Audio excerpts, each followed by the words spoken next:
Welcome to జనం కోసం journalism news. భారతీయ జనసంఘ్ వ్యవస్థాపకులు మహోన్నత దేశభక్తులు డాక్టర్ శ్యామ్ ప్రసాద్ ముఖర్జీ గారి 125వ జయంతి సందర్భంగా సోమవారం దామర మండల కేంద్రంలో ఘనంగా జయంతి వేడుకలు నిర్వహించారు. బీజేపీ దామర మండల అధ్యక్షులు వేల్పుల రాజ్ కుమార్ ఆధ్వర్యంలో జరిగిన ఈ కార్యక్రమంలో డాక్టర్ శ్యామ్ ప్రసాద్ ముఖర్జీ చిత్రపటానికి పూలమాలలు వేసి ఘనంగా నివాళులర్పించారు. ఈ కార్యక్రమానికి ముఖ్య అతిథిగా హాజరైన భద్రాద్రి కొత్తగూడెం జిల్లా ఇన్ఛార్జ్ డాక్టర్ పెసరా విజయ్ చందర్ రెడ్డి మాట్లాడుతూ భారత సమైక్యత కోసం ఒకే దేశంలో 2 రాజ్యాంగాలు 2 జెండాలు 2 ప్రధానులు ఉండకూడదు అనే నినాదంతో ఉద్యమించిన మహనీయుడు డాక్టర్ శ్యామ్ ప్రసాద్ ముఖర్జీ అని పేర్కొన్నారు. దేశ సమైక్యత కోసం ఆయన చేసిన పోరాటం త్యాగం భారత చరిత్రలో చిరస్థాయిగా నిలిచిపోయాయని అన్నారు. డాక్టర్ శ్యామ్ ప్రసాద్ ముఖర్జీ ఆశయాలను ప్రతి కార్యకర్త ప్రజల్లోకి తీసుకెళ్లాలని, దేశభక్తి జాతీయవాద భావాలను మరింత బలోపేతం చేయాలని పిలుపునిచ్చారు. ఈ కార్యక్రమంలో బీజేపీ జిల్లా నాయకులు గురిజాల శ్రీరామ్ రెడ్డి, పరకాల నియోజకవర్గం కో కన్వీనర్ మాదారపు రతన్ కుమార్, మండల ప్రధాన కార్యదర్శి సూర్యచందర్, సర్పంచ్ చుక్కా వనిత మహేందర్, మండల ఉపాధ్యక్షురాలు పాల్కుర్తి శ్రీలత, కార్యదర్శులు మీరు శ్రీనివాస్, కొట్టే రాజు, జిల్లా నాయకులు వేల్పుల సుధాకర్, మండల నాయకులు గన్ను సతీష్, బిల్లా రమణారెడ్డి, కొడారి రాజు, పెంట రమేష్, గువ్వా సాంబయ్య, మాదారపు సాంబయ్య, కనకే కుమరయ్య, నూకల రాజయ్య, బూత్ అధ్యక్షులు కొత్తపల్లి శివ, నీరేటి రాజేందర్, అన్నపోయిన రోహిత్, పార్టీ కార్యకర్తలు పెద్ద సంఖ్యలో పాల్గొన్నారు.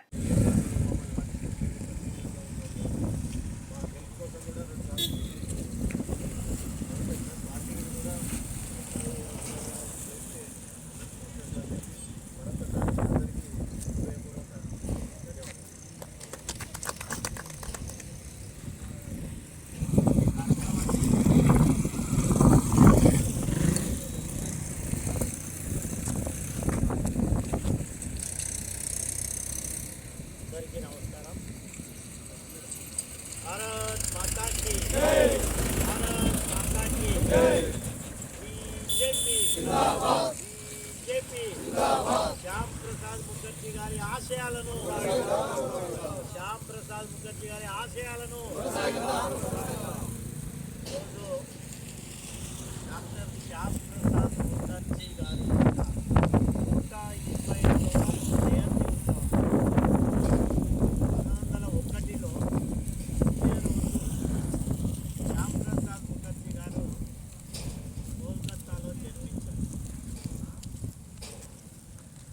వారే మన మొట్టమొదటి అధ్యక్షులు. భారతీయ జనసంఘ్ అనేది అప్పుడు మన పార్టీ. వారు 1951లో అక్టోబర్ 21 రోజు భారతీయ జనసంఘ్ను స్థాపించాడు. ఎప్పుడు 1951లో. వారు పుట్టింది 1901, అంటే పుట్టినాక 50 సంవత్సరాలకు ఈ యొక్క పార్టీని స్థాపించింది.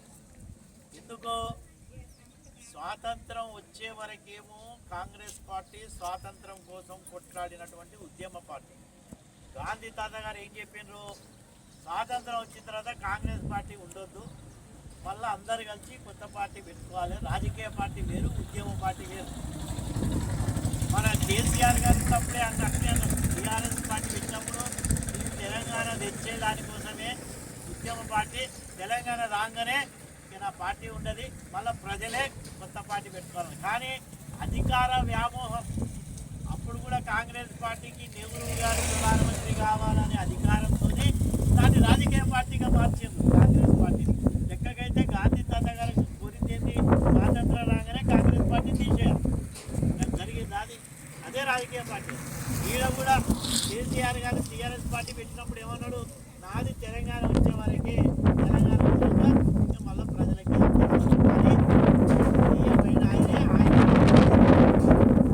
అధికారం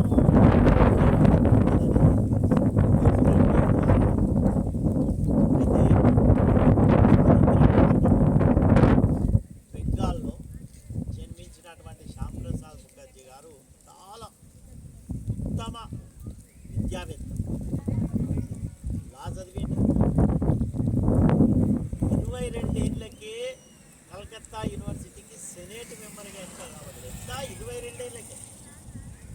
మనకి 22 ఏళ్ళకి ఏమి తెలియదు అసలు లెక్కకే. 22 ఏళ్ళకు కలకత్తా యూనివర్సిటీకి సెనేట్గా ఎన్నిక కాబట్టి బయటకు వచ్చి మళ్ళా లా చదివి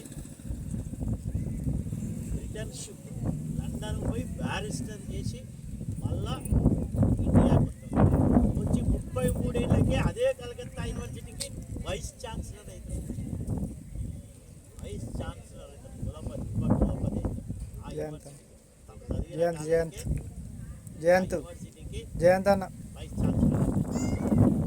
అయితే తర్వాత రాజకీయాల వైపు కాంగ్రెస్లో చేరేటు హిందూ మంచి అనిపించకపోతే హిందూ మహాసభ హిందువుల మనోభావాలు దెబ్బతీస్తుంది కాంగ్రెస్ పార్టీ. హిందూ మహాసభ కూడా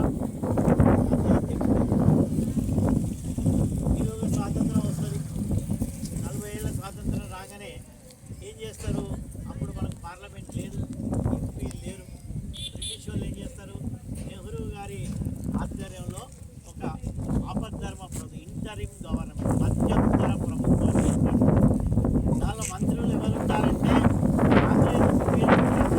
శ్యామ్ ప్రసాద్ ముఖర్జీ విద్యావేత్త మన క్యాబినెట్లో ఉండాలని శ్యామ్ ప్రసాద్ ముఖర్జీ గారిని క్యాబినెట్లో తీసుకుంటారు. అంటే కేంద్ర మంత్రి ఆ రోజే ఆయనే, కానీ పార్లమెంట్లో అన్ని చట్టాలు చూస్తూ ఉంటే ఇదంతా హిందువులకు మెజారిటీ ప్రజలైనటువంటి భారతీయులకు వాళ్ళకి వ్యతిరేకంగా పనిచేస్తున్నాయని ఆ రోజు ఢిల్లీలో ఒక ఒప్పందం జరుగుతుంది. నెహ్రూకి నెహ్రూ గారికి పాకిస్తాన్ ప్రధానమంత్రి లియాఖత్ అలీ అని ఇద్దరి మధ్య ఒప్పందం ఏంది, అంత ఒప్పందాలు అన్నీ ముస్లింలకు అనుకూలంగానే ఉంటే ఆ ఢిల్లీ ఒప్పందానికి వ్యతిరేకంగా తన కేంద్ర మంత్రి పదవి నుండి కూడా భాయంగా ఎదిరించి రాజీనామా చేశారు.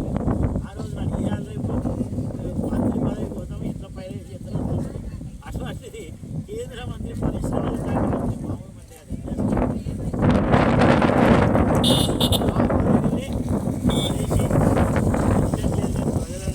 మళ్ళా ప్రజా ఉద్యమం చేసే దేశమంతా అప్పుడు మన ఆర్ఎస్ఎస్ ప్రముఖమైనటువంటి గోల్వాల్ వారిని కలిసి ఇద్దరు కలిసి చర్చించి అరే స్వాతంత్రం వచ్చే వరకైతే మనం అందరం స్వాతంత్రం కోసం బ్రిటిష్ వాళ్ళతో కొట్లాడడం కరెక్టే, కానీ స్వాతంత్రం వచ్చిన తర్వాత మన భారత సంస్కృతి, మన మూలాలు, మన హిందూ మనోభావాలను దీన్ని పరిరక్షించే విధంగా ఈ కాంగ్రెస్ పనిచేస్తలేదు. కాబట్టి మనం ఏం చేద్దామని ఇద్దరు కలిసి ఆలోచించి మనమే ఒక పార్టీ పెడితే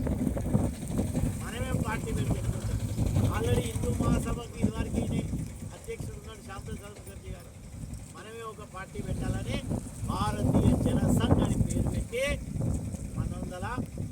1951 అక్టోబర్ 21 రోజు, ఇప్పుడు 1951 అక్టోబర్ 21 రోజు భారతీయ జనసంఘ్ అని పార్టీ పెట్టి తనే మొట్టమొదటి అధ్యక్షుడిగా దేశంలో ప్రకటించబడింది. విధి విధానాలు ఖరారు చేశారు. దీన్ దయాళ్ గారిని తన ప్రధాన కార్యదర్శిగా పెట్టుకున్నాడు. మనం అందుకే ఎప్పుడు మనం మీటింగ్ పెడుతున్నాం 3 ఫోటోలు పెడతాం మనం. ఒకటి శ్యామ్ ప్రసాద్ ముఖర్జీ గారు మొట్టమొదటి అధ్యక్షుడు, తర్వాత దీన్ దయాళ్ జీ గారు ఏంటంటే వారు మన కాన్స్టిట్యూషన్ మన రాజ్యాంగాన్ని విధి విధానాలు రాసినటువంటి అప్పుడు ప్రధాన కార్యదర్శి. మూడవది రెండింటి మధ్యలో భారత్ మాట్లాడుతుంది. ఈ 3 ఫోటోలను మనం పూజించుకుంటాం. శ్యామ్ ప్రసాద్ ముఖర్జీ గారు ఎంత గొప్పవాడో మీరు అర్థం చేసుకోండి. మనం నిత్యం పూజించుకుంటాం. ఆయన గురించి తెలుసుకోవాల్సినటువంటి విషయాలు 51లో మన పార్టీ పెట్టాడు. 52లో ఎన్నికలు వచ్చినాయి. 47 నుంచి 52 వరకు నెహ్రూ గారు ఎన్నిక కావాలే తెలుసుకోవాలి మనం. జవహర్లాల్ నెహ్రూ గారు ఆ దేశంలో ఊరికే చెంచాయిలు పెట్టారు కదా, ఈయన ప్రధానమంత్రి చేసి వాళ్ళు వెళ్ళిపోయారు. 52లో మన ఎన్నికలైనప్పుడు అప్పటికే భారతీయ జనసంఘ్ తరఫున మనం పోటీ చేసినాం. 50-60 సీట్లు పోటీ చేస్తే 3 సీట్లు గెలిచినాం మనం.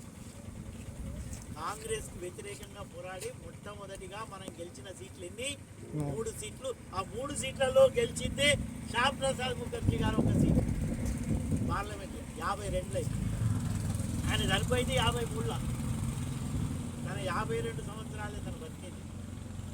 50 ఎందుకు ఎట్లా చనిపోయాడు? 53వ సంవత్సరంలో అని ఏంటిది, కాశ్మీర్ పోవాలంటే నువ్వు పర్మిట్ తీసుకోవాలంట. అక్కడ ముఖ్యమంత్రిని ప్రధానమంత్రి అంటారట. మనం 15 ఆగస్టు రోజు మనం జెండా ఎగిరేసుకుంటాం కదా, ఆడ ఈ జెండా పక్కకు కాశ్మీర్ జెండా కూడా వేరే ఉంటుంది. అరే ఒక్క దేశంలో 2 జెండాలు ఎగిరేసి, ఒక్క దేశంలో నెహ్రూ గారిని ప్రధానమంత్రి అవుతారు, అక్కడ షేక్ అబ్దుల్లా ఉంటాడు, ఆయన కూడా ప్రధానమంత్రి. ఇదేంది ఒక్క దేశంలో 2 ప్రధానమంత్రులు ఏంది, 2 జెండాలు ఏంది, అక్కడ రాజ్యాంగం వేరే, మన భారత రాజ్యాంగం